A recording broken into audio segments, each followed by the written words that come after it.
लेना।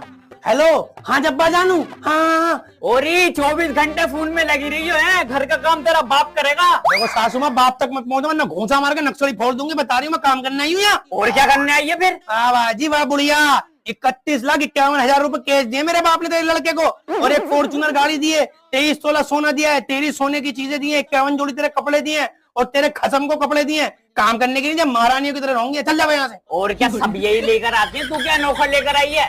बावली हैं ये तो सारी लड़कियां, इतना दहेज लेकर आती हैं अपने बाप के पास से लाखों रुपए, उसके बाद नौकरानी की तरह देती हैं। चली जा बुढ़िया, यही मार दूंगी, बता रही हूँ। मेरे से मुंह मत लगियो। हाँ जब्बार जानू, जाना क्या देख रही है? शर्म तो कर ले, तेरी सास खड़ी है बराबर में। जानू देख भाई, ऐसा है बुढ़िया, जब बच्चे गलती कर रहे हो ना तो बड़े मुंह छुपा के निकल जाते हैं, वो वाला जमाना है अब जान। देख मेरा मुंह मतलब बहुत लंबी चिरांदू, बता रही हूँ तुझे। तू ऐसे नहीं बाज आएगी, बुला लूं, रुक जा। ओ कुत्ते कहाँ है, आजा। आगे क्या? अरे मार दो।